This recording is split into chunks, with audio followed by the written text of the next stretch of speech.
अरशद शरीफ का एक बैकग्राउंड है और हम समझते हैं इस इम्पोर्टेड गवर्नमेंट के आने के बाद उन बेचारों को यहाँ से भागना पड़ा था। तो पूरी सोशल मीडिया क्या कह रही है, ये जो चुप रहेगा ज़बान खंजर लहू पुकारेगा आस्तीन का, ये लहू की उंगली उठ रही है आपकी तरफ नहीं, इम्पोर्टेड गवर्नमेंट की तरफ। और मैं कहना चाहता हूँ, अरे इस गवर्नमेंट की जिम्मेदारी है ना, इंशाल्लाह हमारी गवर्नमेंट आएगी, हम तो जुडिशल कमीशन बनाएंगे। अरशद शरीफ हमारे सर का ताज था। मैं कह रहा हूँ साबित कर देना। बड़ा सिंधी में एक बड़ा समारा है, सीधी सी बात है सिंध की, कि हमारा पैरा हमारा शक आप पे है, हमारा पैरा आप पे खड़ा होता निकाल के दे दो आगे। हमारे जी पाकिस्तानी ये गवर्नमेंट की एक पाकिस्तानी शहरी, एक हमारा शहीद फैमिली का बड़ा एंकर, एक बड़ा सहाफ़ी, अगर उसको भाई एक्सीडेंट हुआ, गोली लगी, जो हुआ, हुकूमत का काम है, बड़े हाथ हैं, बड़े बड़े हाथ हैं, बता के दे दे कैसे हो गया। हम तो नहीं कह रहे, हम कह रहे जिम्मेदारी इम्पोर्टेड गवर्नमेंट की है, चूंकि इस गवर्नमेंट के आने के बाद उनको भागना पड़ा था और रियासत की हुकूमत नहीं। मैं तो अपील करता हूँ, चूंकि ये एक शहीद का भाई है, एक नेवी कमांडर का बेटा है, एक जिसने हमेशा पाक फौज की बड़ी रिपोर्टिंग की है, हमारी अफवाज पाकिस्तान की भी जिम्मेदारी है कि वो भी अपनी एजेंसियों के ज़रिए इस मामले को, इस साजिश को, इस कत्ल को, इसके तमाम मुहर्रिकात को लेकर आए। ये रियासत के लिए अच्छा मैसेज नहीं जा रहा है। मैं रात से सोशल मीडिया देख रहा हूँ, गम व गुस्सा है, अफसोस है, अलग अलग उंगलियाँ लोग उठा रहे हैं इसको ठीक करने के लिए। चूँकि हम समझते हैं साजिशें भी होती हैं, बैनुल-अक़वामी साजिशें भी होती हैं, पूरी दुनिया की बहुत सारे मामलात हैं। इस वक्त हम कह रहे हैं कि इसका पता चलना चाहिए कि क्या हुआ। अरशद शरीफ शहीद था, हमारे दिल में है और बहुत बड़ी ज़्यादती हुई है, हमारा दिल खून के आंसू रो रहा है। पूरी कौम हकीकी आज़ादी के आखिरी मार्के के लिए तैयार है, पूरी कौम इनकलाब के लिए तैयार है। इस वक्त जो हम निकले हैं, हम जिहाद के लिए बाहर निकले हैं और इंशाअल्लाह अपनी मंजिल के हुसूल के बाद वापस जाएंगे।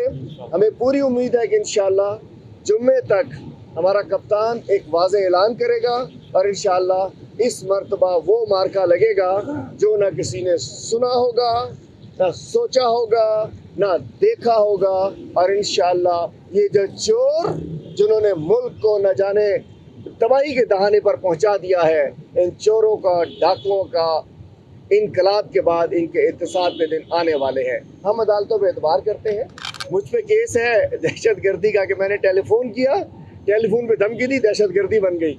तो भाई न जाने हर रोज़, परसों आप सबसे मुलाकात, आजकल इन्होंने मेरी कोर्ट रिपोर्टर्स और आप लोगों से दोस्ती ज़्यादा पक्की करा दी। हर दूसरे दिन किसी अदालत में इकट्ठे होना पड़ता है, हर दूसरे दिन कोई पेशी होती है, किसी काम का मैं नहीं रह गया हूँ। इन्होंने इंगेज किया हुआ है, लेकिन हमें अदालतों में उम्मीद है इंशाअल्लाह आज गवाह लगेंगे। देखिए क्या तमाशा लगता है, क्या झूठ का पलंदा लेकर आएंगे, अल्लाह ताला हमें सुरखरू करेगा। अरशद शहीद वो हैं जिनके वालिद मोहम्मद शरीफ साहब नेवी में कमांडर थे और उन्हें तमग़े इम्तियाज़ मिला था।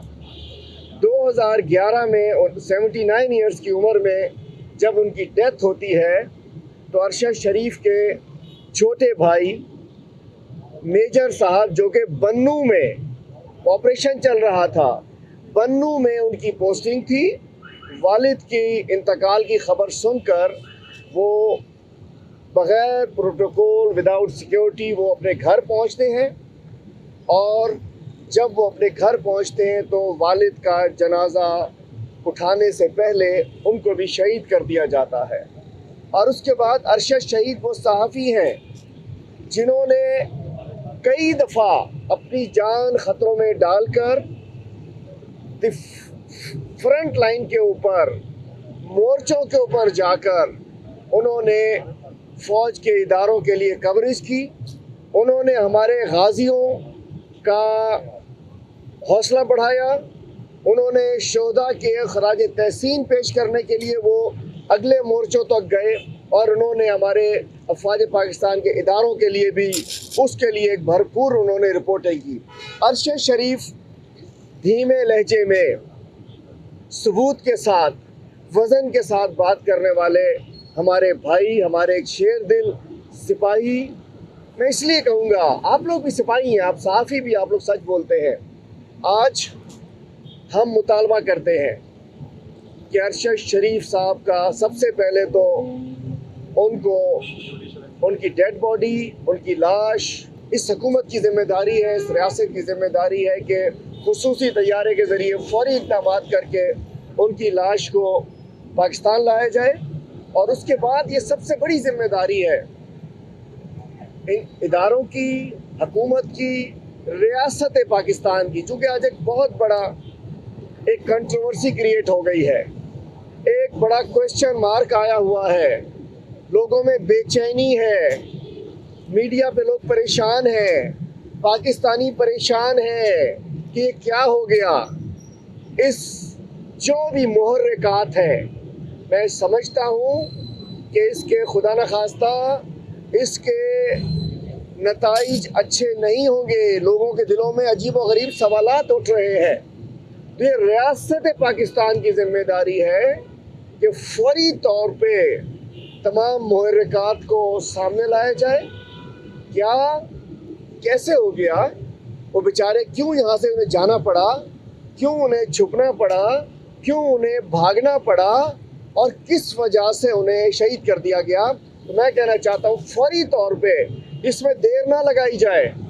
लोगों में बड़े सवालात उलझ रहे हैं, कौम परेशान हो रही है, नौजवान कुछ और सोच रहे हैं। इसको फौरी तौर पे हम एक कौम है, बजाय इसके कि मज़ीद कौम यहाँ तो इस इम्पोर्टेड गवर्नमेंट ने पहुँचा दी है। अरशद शरीफ ने बेनकाब किया था इम्पोर्टेड हुक्मरानों को, अरशद शरीफ ने बेनकाब किया था क्राइम मिनिस्टर को और इस PDM को, अरशद शरीफ ने सारी साजिशों को बेनकाब किया था। तो अगर ये हुकूमत चाहती है कि ये उंगलियां उसकी तरफ ना उठे, अगर ये इम्पोर्टेड गवर्नमेंट चाहती है कि उंगलियां उसके ऊपर ना उठे, हमें तमाम मुहर्रिकात को सामने लाया जाए। किसने अरशद शरीफ को गोली लगवाई उसको पता होना चाहिए, कटहरे में लाया जाए।